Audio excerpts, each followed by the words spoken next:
Man, how y'all like that for game 7? I bet y'all didn't see that coming. I bet you didn't see that coming. Surprise! Baby. Surprise! Surprise! Buddy Hield having that performance that he did. Draymond, hey, Unc still had it. Unc showed us he still got it, man. Series. Draymond open three. And you gotta hit those. And Draymond Green opens with a triple. How about that little Selly? You know, that little night-night. Hield with his 8th three-pointer, 28 points, and there you go, Steph. Steph Selly that had. Oh, yeah. I know my Dubs fans was peeping that. Now, for my Houston fans, Bruh. what can I say? False hope.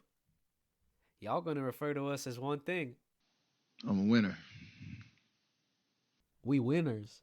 Yes, sir. When Golden State is mentioned in the city of Houston, I want y'all to refer to us as a winner. Hey, Steph said it best. The king of pettiness was here, and he had something to say. I'm a winner. And I loved it. I loved every second of it. But before I get into any of that, hoping y'all having a great day. It's a beautiful day. I can tell y'all first and foremost, here in the beautiful South Bay, in the beautiful Bay Area, we got some beautiful weather. Sun's out, guns out. You know what I'm saying? Spirits are high in the Bay Area, especially after that amazing win that my Golden State Warriors had against the Houston Rockets, man. Listen. 5. That's what it is. That's what it is. That's what it is. Come on, Chuck. Come on, Chuck. Oh, he got you. Chuck got you. Chuck get you. End of game 6 on Friday. I was out of town, but I still got to watch the games, so I didn't have any of my equipment or anything like that to necessarily record. But I was pissed. Game 6 was not a great game. For us to show up and have that sorry-ass performance the way we did, it was just bad. It was just bad all around. And so going into game 7, to be honest, I didn't have great expectations either, because it's like, well, if you're going to put up a stinker like you did at game 6, resting all the way back at game 5, knowing you had to close the deal, and then to just have a sorry ass performance like you did, like, I'm going to be honest, I didn't have a good feeling heading into game 7, especially since Steph, he was kind of shaky, man. I'm going to just call it for what it is. Listen, I love Steph. Steph's my GOAT, but we got to be real. And that's what I had to do. That's what I'm going to do. And those last 2 games, he did not look great. The first half of this game 7, he did not look great. But if there's one thing I know, it's not how you start, but it's how you finish. And it's how you respond. And that man, Steph Curry, said, I see what y'all are saying. I see that clip y'all trying to gas up of my son not wanting to hug me and trying to look away from me.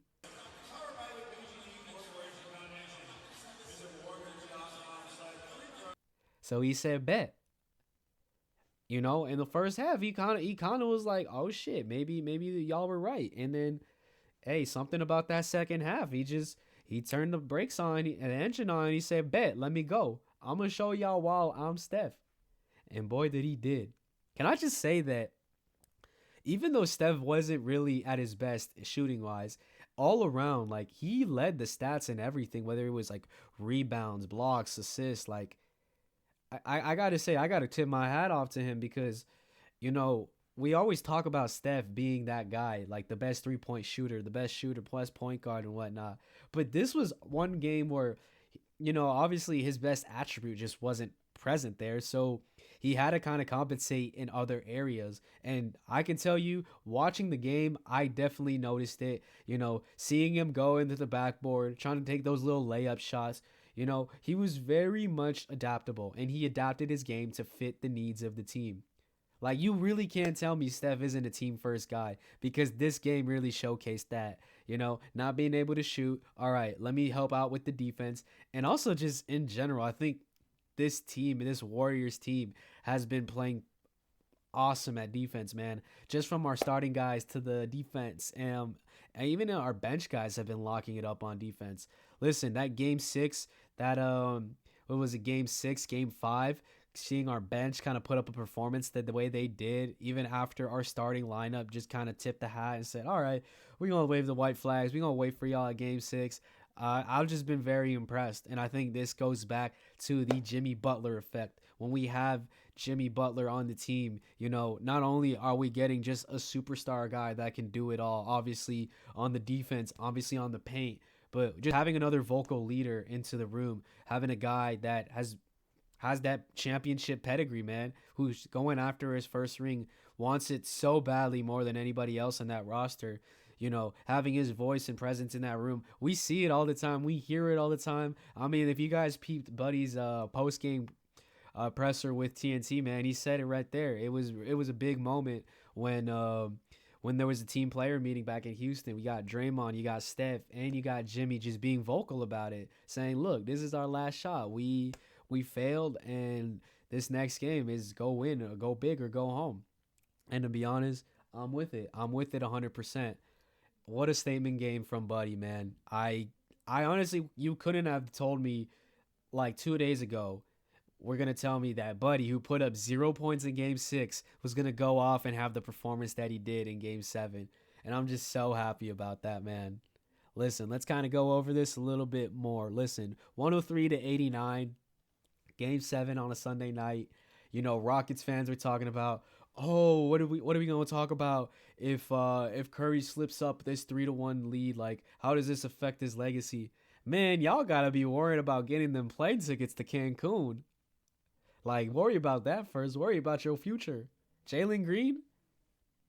I ain't seen him. Can somebody tell me where he is? Because I haven't seen him since game 2, game 3? Yeah, game 2. No, game 2. We haven't seen him since game 2. Like, where are you at? I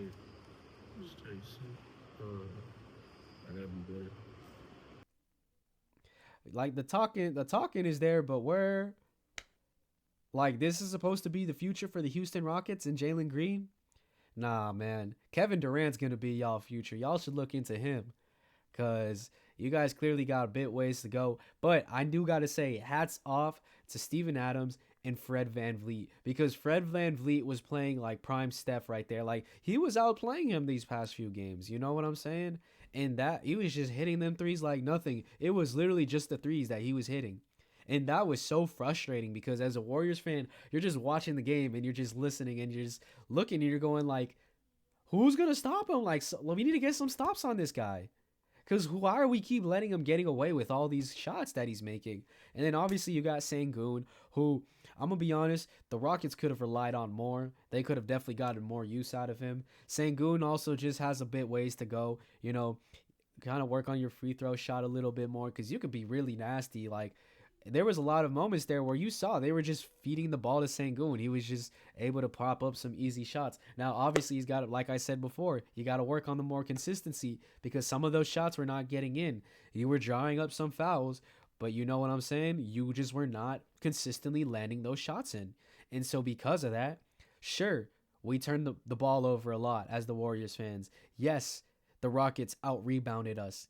But we still made the most with our opportunities on the ball. And I think one of the biggest things, and that doesn't come with a caveat, because one of the biggest things heading into Game 7 was us turning the ball over. Specifically Steph. Steph needed to stop turning the ball over. And it's clear that he listened and he took that to heart.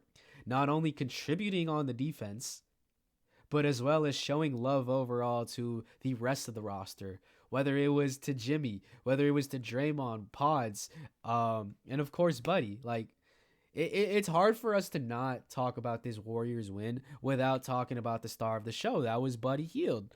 Because who could have expected Buddy Hield? Listen, going into the beginning on the offseason, we lose Klay, and the first question that lingers is, who is going to be that splash bro? The guy that can complement Steph, can also hit threes off of pick and rolls or whatnot, or easy money shots. And at first we thought it was Buddy, because Buddy did start off nice to the season, but he did definitely disappear heading into the later stretches of the season. And even now, he's had a little bit of, hearsay, some nice points here and there, but it was nothing crazy.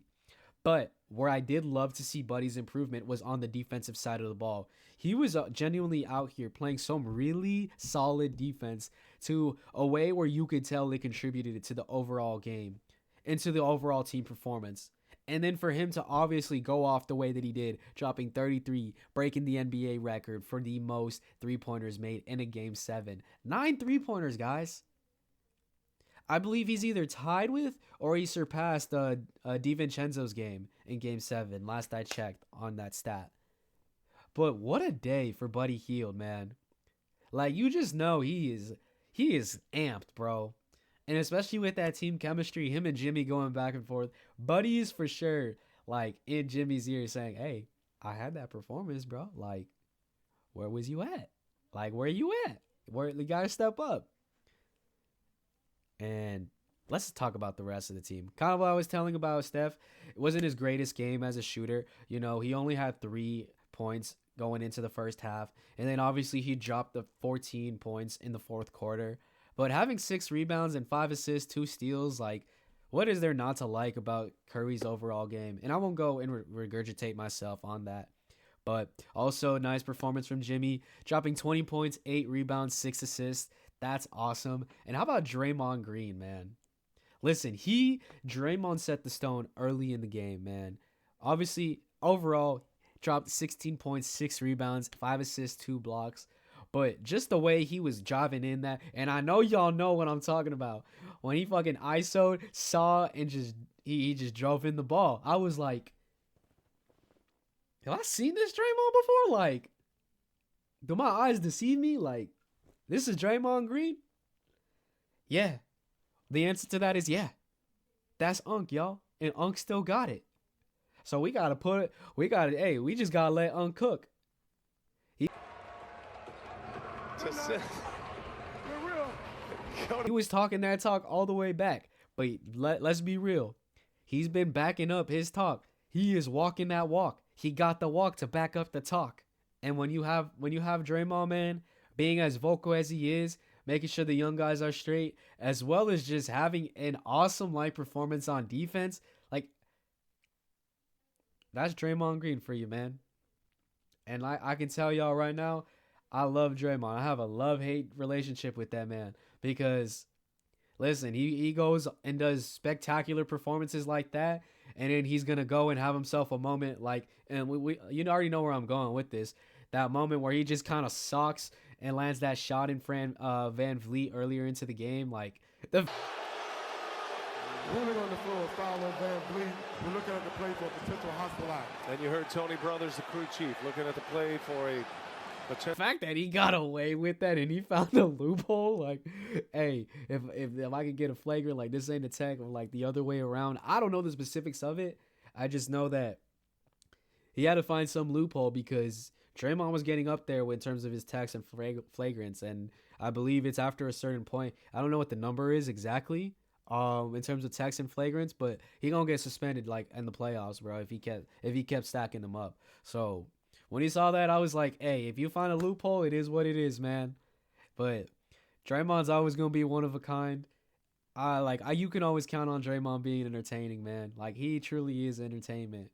And so I know. Listen, I'm gonna stand through for my guy. I'm gonna stand for my guy. You know, I'm gonna catch a lot of flack for it. And you know what? That just comes with being a Draymond fan. That just comes with being a Dubs fan. You got to take the flack for it, man. Listen, we all have that one crash out. We all have that one member on the team who, look, he's a bit of a polarizing guy, but you love him. You know what I'm saying? Because he bring that energy and he bring that juice. And that's who Draymond is. He brings that juice. Who else do we got that's notable in terms of performance, man? Obviously, Steph had 22 overall, Jimmy 20, Draymond 16, Pods had 9. I think those were the most notable people. Listen, I feel like one flack that I really have with this Warriors offense is guys who are just reluctant to shoot, man. Like, knowing we can drive into the paint, you know, score some easy layups here and there. Like, I just felt like this towards the end of this series, like, a lot of our guys were scared to take that shot. Whether it was Jimmy just trying to pass the ball and give guys open shots, the people he was passing it to, whether it was GP2, Pods, Moody, they just weren't taking shots. Like, they were hesitant. And, you know, I think speaking on the topic, right, Moses Moody, it's I'm kind of scratching my head with this one because I'm not sure where he went. You know, he played really, really awesome for us, really nice first few games of the series, but he's taking a back end toward the later half of the series, man. Obviously, not landing shots defensively. Still making somewhat of a contribution, but he's definitely taken a step back in that regards, and it just sucks. Like, I've definitely been confused the last few games, kind of wondering why isn't he starting. But I think the more we've seen him play, the more I kind of understand. All right, I understand why Steve Kerr was like, hesitant to play him, because he just wasn't landing those shots. Like, but if there's one thing I do like, is I still think he can contribute. His 3-point game kind of just came out of nowhere. And if he can continue to just, have those little momentum bringers for us, those momentum changing moments where he just kind of lands that three every now and then, I think that's going to be more than plenty for somebody like Moody to contribute. And obviously defensively, that's the main thing, is we need Moody to step up defensively. That is going to be the key for us heading into these Timberwolves series, man. And what can I say? I'm not happy that we dragged this all the way to a Game 7. I think we had the opportunity in Game 6 to really wrap things up. And listen, it's going to be tough heading into these series, because heading into the Timberwolves, it's only a 1-day difference. We have 1 day of rest. Obviously, the Timberwolves took care of the Lakers all the way in Game 5, so they've had a few days of extra rest. And obviously, we're not the only team to go through this. I mean, Denver's playing again today already, and they just played on Saturday, so it's tough, man. But I think if anything, this just highlights the importance of trying to get shit done early on in the series, man. Avoid that Game 7 if you can. Get things done, whether it's Game 4 or Game 5.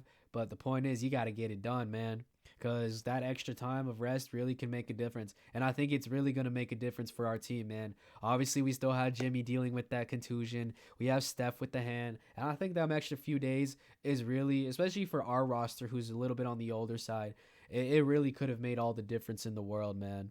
But that's just sort of what you see it. But going back to the Rockets, man, it's just tough to see it, because it's bittersweet. Like, they were the number 2 seed. Obviously, they go and win 52 games to get that number 2 seed spot, and going into the postseason for the first time since 2020, like, Houston definitely could have had the game. I think they would have matched better up against the Timberwolves. But hey, who's to say on that? And listen, Coach Udoka said it best: the worst game of the series, because they didn't show up when it mattered most. Literally, it was just not even Sengun, but Van Vliet and Amen Thompson as their top guys. And they had all the chances in the series. But listen, when you have Van Vliet saying this ain't that team, I think they just kind of put a shot on their back, bro. Earl, like, the way he was talking about us, like, as early as Game 1. I know Draymond had them receipts ready. Shout out Draymond. I'll peep the IG. You know what I'm saying? You got to keep receipts. You gotta stand on business, right? And I think this was one of those moments where we saw the Warriors as a team just really rise. And Draymond said, "Hey, I know Draymond kept that receipt, because in that presser he's like, oh, this might not be that team, but it's that organization though." And I fucked with that. That's what we need. That's leadership. I'm just saying. But I think, obviously, in terms of what to expect for Houston fans in the future, Jalen Green probably going to be out of there. Or at best, he's going to be a 3rd or 4th option if he decides to retain. Also,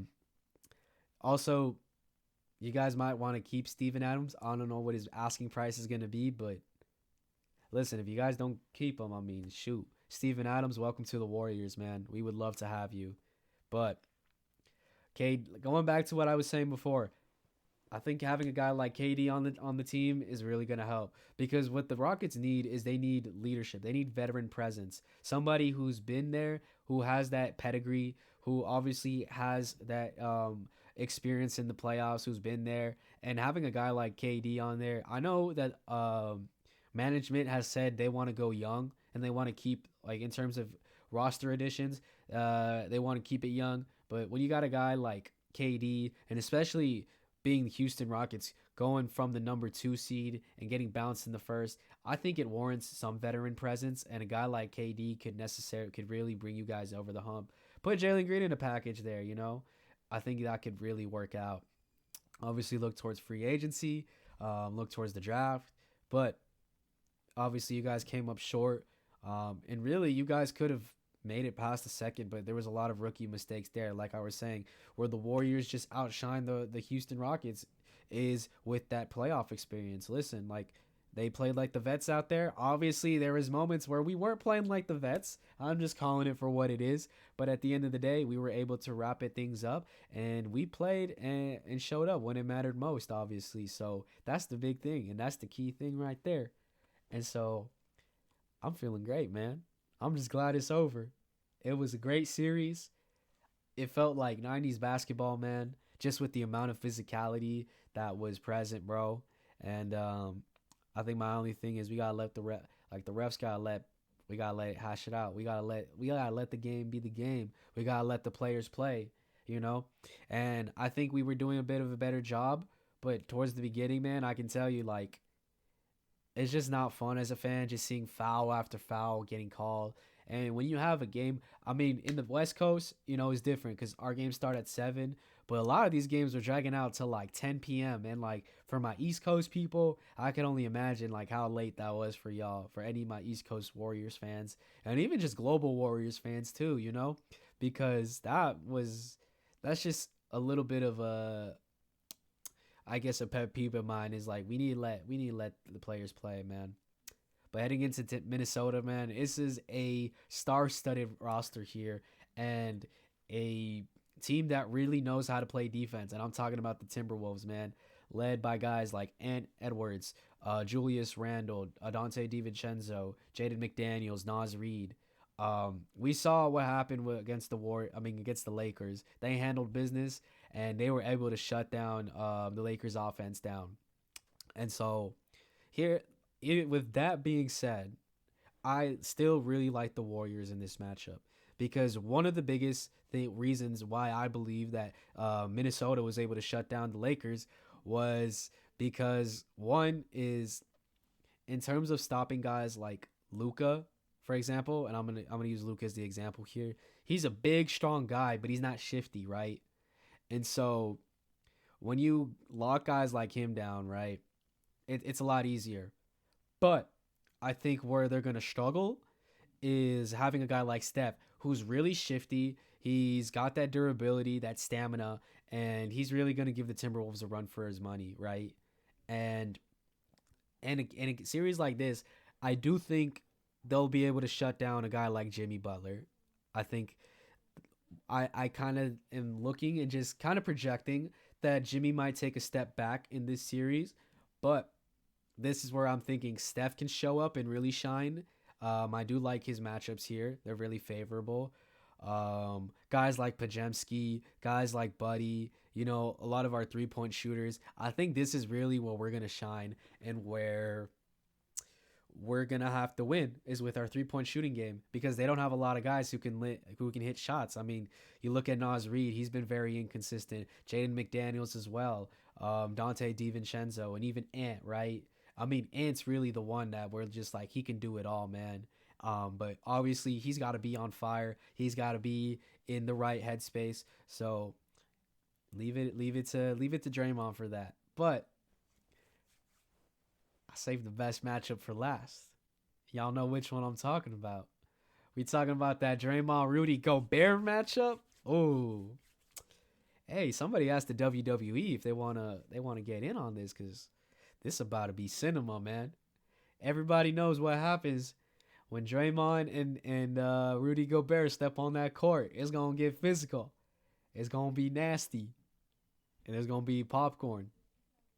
And I can't wait for it. That's gonna be my most anticipated matchup right there. Is the Rudy Gobert and Draymond Green matchup. I cannot wait for that. But going back to just the overall, you know, pointers for this game, right? The Timberwolves did a good job of enforcing the Lakers to play small ball, knowing that the Lakers cannot play small ball. Another thing is the Lakers really lacked in defense. Like, let's just keep it real. Luka didn't have any defense already, and that's a problem. And your bench guys don't have anybody who can supplement and just be that lockdown guy. Like, you need guys that can supplement for Luka's lack of defense.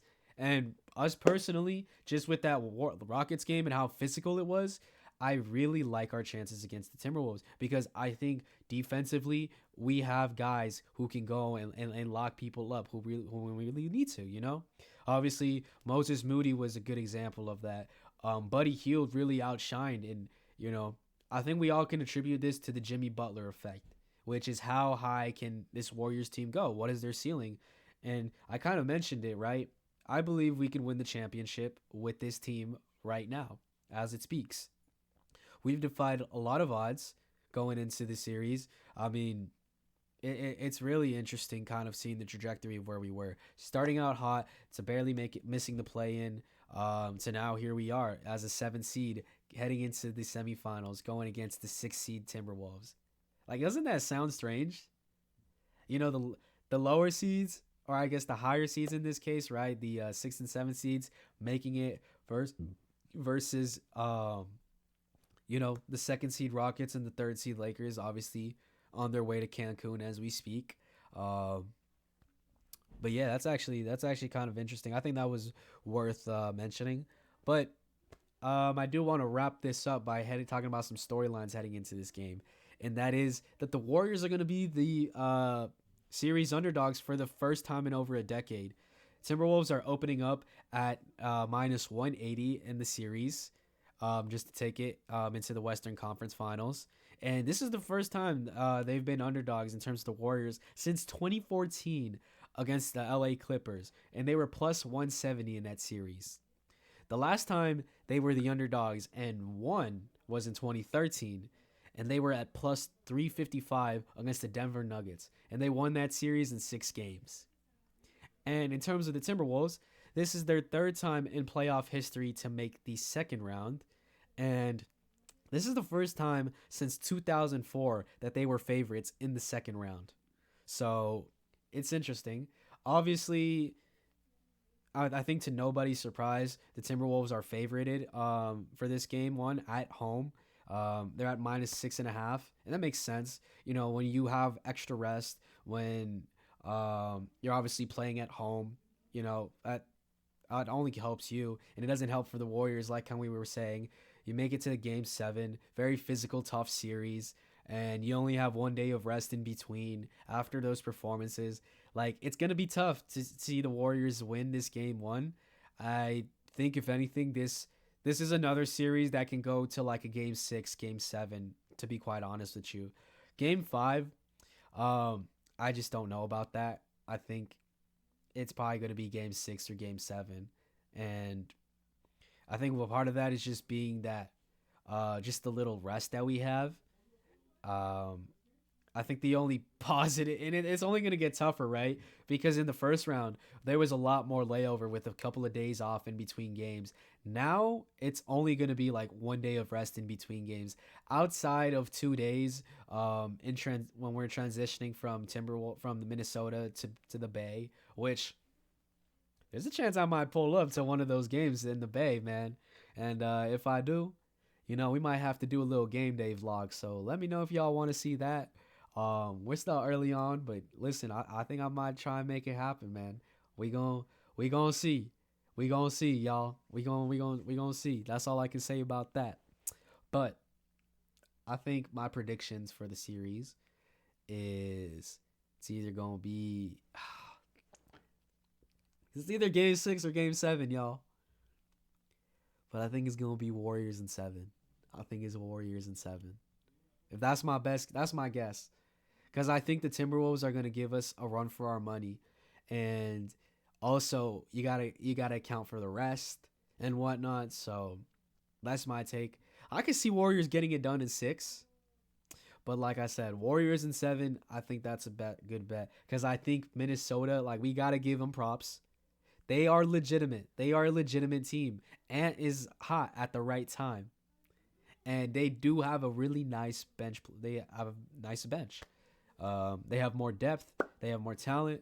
And that's why it's tough for me to be all tone deaf and be like, what, Warriors in 4, Warriors in 5. Like, I just don't think that's realistic. I think we're gonna see a Minnesota win a couple of games, and you know what? That's just what it is. When you want to be the champs, you gotta play against good teams. And I really like us. Listen, Jimmy Butler in Minnesota, I think we'll get some splash moments from him. Obviously, kind of like what I was saying, the scheme is kind of favored to shut him down and minimize him. So we'll need other guys to step up. Obviously, it's a lot asking from Steph at this day and age, but you know what? That's just kind of how it goes. When you have Steph Curry on the roster, you expect Steph Curry to be Steph Curry and do Steph Curry things. But I think with all that being said, that's gonna wrap up this video, man. I don't want to be too long, but I had to update y'all, give you my takes, give you my reaction. Obviously, it's been a while since I updated you guys. Probably since Game 4 was probably the last time. So obviously, with the games happening a lot more frequently, probably be dropping more videos than anything than actual VODs.